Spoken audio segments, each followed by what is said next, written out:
आईने हिंदी के एक नए एपिसोड में आपका स्वागत है, जहां आपके लिए लेकर आते हैं इंडियन डिफेंस की प्रमुख अपडेट्स को। और इस वीडियो में हम मुख्यतः बात करने वाले हैं यूरोफाइटर टाइफून और राफेल F4 स्टैंडर्ड के बारे में, जहां पर हम एक डिस्कशन को ट्रिगर करने वाले हैं जो कि काफी ज्यादा डिफेंस के गलियारों में चल रहा है कि भारतीय वायुसेना अपने MRFA टेंडर में यूरोफाइटर टाइफून को ज्यादा तवज्जो दे रही है या राफेल फाइटर को। क्योंकि आप सब जानते हैं कि 26 राफेल की खरीद जब 2016 में हुई थी, तो उसके बाद ये कहा गया था कि फेज्ड मैनर में तकरीबन हमें 90 फाइटर्स देखने को मिलेंगे। और उस समय के हमारे chief of defence staff general Bipin Rawat sir ने भी इसकी वकालत करी थी, और हमारे तत्कालीन जो डिफेंस मिनिस्टर है मनोहर पर्रिकर सर, उन्होंने भी इसका वहां पर समर्थन किया था। लेकिन आप सब जानते हैं कि 2019 में MRFA टेंडर को इशू किया जाता है और ये कहा जाता है कि भारतीय वायुसेना फेज्ड मैनर में नहीं बल्कि इकट्ठा 114 फाइटर्स की खरीद करेगी, जो कि भारतीय वायुसेना की ताकत में एक बड़ा इजाफा लेकर आएंगे। लेकिन अनफॉर्चुनेटली 2019 में जो रिक्वेस्ट फॉर इन्फॉर्मेशन इशू करी जाती है, उसका अभी तक कोई वहाँ पे डेवलपमेंट हमें देखने को नहीं मिला है। भारत सरकार की तरफ से भी जो एक्सेप्टेंस ऑफ नेसेसिटी है, ये अभी तक नहीं मिली है। और आप सब जानते हैं कि ये एक लेंदी प्रोसीजर है। अगर एक्सेप्टेंस ऑफ नेसेसिटी मिल भी जाती है, तो उसके बाद request for proposal, technical evaluation round और उसके बाद जो प्राइस नेगोशिएशन है वो किए जाएंगे, और तब ये डील फाइनलाइज होगी। यानी हमें एक लंबा समय यहाँ पर देखने को मिलने वाला है। लेकिन इसी बीच एक नई डिबेट ट्रिगर हुई है, जो कि भारतीय वायुसेना के राफेल वर्सेस टाइफून प्रोक्योरमेंट को लेकर चल रही है। आप सब जानते हैं कि MMRCA 1 में टाइफून काफ़ी माइनर मार्जिन से हारा था, और एक बार फिर से बहुत सारे अपग्रेड और मॉडिफिकेशन के बाद डसाल्ट राफेल और यूरोफाइटर टाइफून आमने सामने है। और आज हम जानेंगे कि ये एयरक्राफ्ट अब कितने ज़्यादा कम्पीट कर सकते हैं आपस में, और कौन सा एयरक्राफ्ट भारतीय वायुसेना के लिए ज़्यादा सेंस बना रहा है। देखिए, यूरोफाइटर टाइफून को लेकर यूरोफाइटर कंसोर्टियम बहुत ज़्यादा एग्रेसिव रही है, और एक के बाद एक जो हमने आर्टिकल पढ़े और जिन न्यूज़ चैनल्स के थ्रू हम आए, हमें ये पता चला कि राफेल की राह अब टाइफून के आने से आसान नहीं है। जब MMRCA 1 था, तो उस समय प्राइस और दूसरी जो कैपेबिलिटीज थी, उनके चलते राफेल को विजेता जरूर घोषित कर दिया गया। लेकिन आपको पता होना चाहिए कि उस समय भी टाइफून काफ़ी कम मार्जिन से हारा था। उस समय जो फैक्टर्स वहाँ पर कंसिडर किए गए थे, उसमें प्राइस नेगोशिएशन था या प्राइस कंसिडरेशन था। हम सब जानते हैं कि टाइफून अपने हायर कॉस्ट के चलते उस प्रोग्राम से बाहर हुआ था, वरना कई मामले में टाइफून डसाल्ट राफेल को पीछे कर चुका था।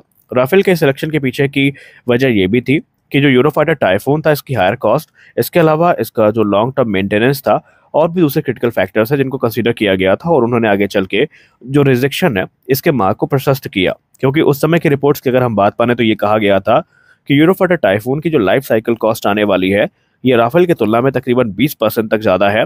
और ये जो सिग्निफिकेंट प्राइस डिफरेंस था, ये डिसीजन मेकिंग में एक महत्वपूर्ण भूमिका निभाता है। और भारतीय वायुसेना कॉस्ट इफेक्टिव ऑप्शन के तौर पर जो डसाल्ट राफेल F4 स्टैंडर्ड है, इसको सेलेक्ट कर लेती है। लेकिन यूरोफाइटर कंसोर्टियम को पता था आज नहीं तो कल वो इस कमियों को दूर कर लेंगे, और भारतीय वायुसेना के द्वारा जो आगामी टेंडर है, उस पर वो काफ़ी कॉन्फिडेंट है। और हम आप सब जानते हैं कि इस समय 3 ही एयरक्राफ्ट है जो इस समय कम्पीट कर रहे हैं। पहला है यूरोफाइटर टाइफून, जो कि यूरोफाइटर कंसोर्टियम के द्वारा बनाया जाता है। दूसरा है बोइंग का F-15EX, और तीसरा होने वाला है डसाल्ट का राफेल F3R स्टैंडर्ड, या यूँ कह लें राफेल F4 स्टैंडर्ड, जो कि भारतीय वायुसेना के समकक्ष रखे गए हैं। और एक्सपर्ट्स का ऐसा मानना है कि अगर इस बार टेक्निकल इवेल्युएशन राउंड हुए, तो वहाँ पर टाइफून बहुत कड़ी टक्कर देगा, और जो डिसीजन मेकर्स हैं उनके लिए आसान नहीं होगा ये सेलेक्ट करना कि वो राफेल के साथ जाए या टाइफून के साथ जाए। राफेल एक ओमनी रोल कॉम्बैट एयरक्राफ्ट होने के साथ साथ काफ़ी वर्सेटाइल भी है, और ये चाहे एयर टू एयर मिशंस हो, एयर टू ग्राउंड स्ट्राइक्स हो, रिकॉनेसेंस हो, या फिर न्यूक्लियर डेटरेंस हो, इनको इजीली एग्जीक्यूट कर सकता है। लेकिन अगर हम टाइफून की बात करें, तो typhoon as an air superiority fighter induct किया गया था। लेकिन ऑपरेशन में आने के बाद इसमें जो मल्टी रोल कैपेबिलिटीज है वो ऐड करी गई, जिसके बाद इसकी जो air to ground strike capability है वो बीते समय के साथ मैच्योर होने लगी, और इस समय टाइफून एक मल्टी रोल कॉम्बैट एयरक्राफ्ट के तौर पर हमारे सामने उपलब्ध है। अब बात करें रेडार सिस्टम की, तो राफेल में RB-E2 ऐसा रेडार इस्तेमाल किया जाता है, जिसमें अलग अलग प्रकार के जो वेपन सिस्टम है वो हमें देखने को मिल जाते हैं। जिसमें दुनिया की सबसे घातक कही जाने वाली एयर टू एयर मिसाइल, जिसको हम मेटियोर के नाम से जानते हैं, वो भी देखने को मिल जाती है। तो वही स्कैल्प क्रूज मिसाइल भी हमें देखने को मिल जाती है, जो कि लॉन्ग रेंज की क्रूज मिसाइल है। इसके अलावा नेक्स्ट जनरेशन जो मीका मिसाइल है, वो भी हमें राफेल F4 स्टैंडर्ड के स्ट्राइक पैकेज में देखने को मिलेगी, जिससे कि इनका स्ट्राइक पैकेज काफ़ी ज़्यादा मजबूत हो जाएगा। अब अगर हम टाइफून की बात करें, तो टाइफून को जैसे मैंने पहले भी कहा कि ये एयर सुपीरियरिटी फाइटर्स के तौर पर ज्वाइन हुए थे, लेकिन इनकी जो मल्टी रोल परफॉर्मेंस है वो लगातार मैच्योर होती जा रही है, और डॉग फाइटिंग में ये राफेल को कहीं ना कहीं पीछे छोड़ सकते हैं, ऐसा एक्सपर्ट्स का मानना है। इनमें दुनिया के सबसे घातक कहे जाने वाले कैप्टर E ऐसा रेडार्स का इस्तेमाल किया जाता है, जो कि इसकी कैपेबिलिटी को काफ़ी इन्हांस कर देते हैं। हालांकि एयर टू एयर कॉम्बैट में इसका कोई सानी नहीं है, लेकिन जो एयर टू ग्राउंड कैपेबिलिटीज़ हैं इनको लगातार मैच्योर किया जा रहा है, विकसित किया जा रहा है। हालांकि इसको आप एक छोटा डिसएडवांटेज के तौर पर देख सकते हैं, लेकिन फिर भी जो राफेल फाइटर्स हैं अभी इनको लेकर भारतीय वायुसेना काफ़ी गंभीर नज़र आ रही है। हालांकि इनमें से दोनों एयरक्राफ्ट स्टेल्थ नहीं है, लेकिन फिर भी राफेल की बात करें तो राफेल में बहुत सारे जो लो ऑब्जर्वेबल टेक्नोलॉजीज हैं इनका इस्तेमाल किया गया है, जिसमें रेडार अब्जॉर्बिंग मटेरियल जिसको हम रैम मटेरियल भी कहते हैं, या फिर रिड्यूस्ड जो रेडार क्रॉस सेक्शन है वो हमें देखने को मिलता है। इनमें एडवांस इलेक्ट्रॉनिक वॉरफेयर स्वीट का इस्तेमाल किया जाता है, जिसको हम स्पेक्ट्रा सिस्टम के नाम पर जानते हैं। और ये हाईली एडवांस सिस्टम है जो कि इसको एक्सेप्शनल प्रोटेक्शन प्रदान करते हैं जैमिंग, डिकॉइंग या फिर मिसाइल अटैक्स के अगेंस्ट में।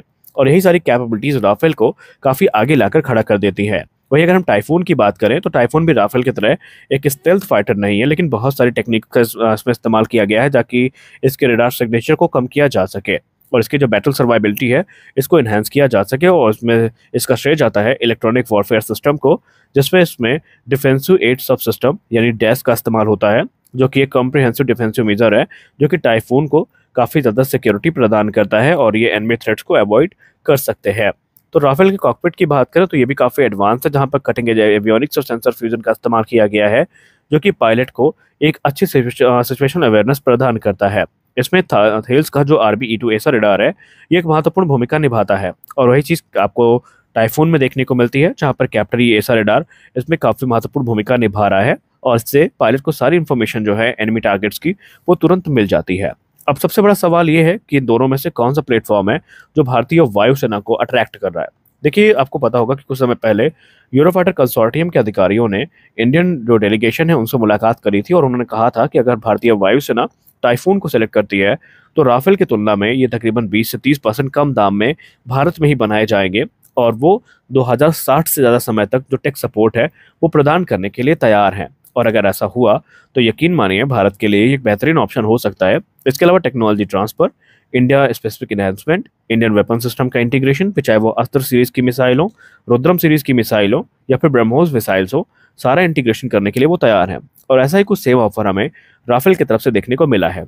अब यहाँ पर राफेल के चांसेस इसलिए ज़्यादा बन जाते हैं क्योंकि आप सबको पता है 2016 में जब डील फाइनलाइज हुई थी तो उस समय इनके इंफ्रास्ट्रक्चर पे इन्वेस्ट किया गया था, पायलट ट्रेनिंग में इन्वेस्ट किया गया था और भारत ने 13 से ज़्यादा जो इंडिया स्पेसिफिक इन्हांसमेंट्स है वो राफेल में करवाई थी। यानी राफेल इंडिया की हॉट और ह्यूमिड कंडीशन को बेहतरीन तरीके से टैकल कर सकते हैं, लेकिन टाइफून में हमें ये मॉडिफिकेशंस करनी पड़ेंगी। तो कॉस्ट इफेक्टिव ऑप्शन के तौर पर बात करें तो अगर हमें मास प्रोडक्शन करना है तो राफेल हमारे लिए बेहतरीन हो सकते हैं। ये नहीं कहता कि टाइफून हमारे लिए बेहतर नहीं है, लेकिन अगर हम इंफ्रास्ट्रक्चर को देखें और अगर हम टाइफून की बात करें तो टाइफून के लिए हमें फिर से सारी चीज़ें नए सिरे से शुरू करनी पड़ेंगी और ये हमारे लिए खर्चीला काम होने वाला है। तो आज के इस वीडियो में बस इतना ही। मिलते हैं अगले वीडियो में कुछ और अपडेट्स के साथ। तब तक के लिए जय हिंद।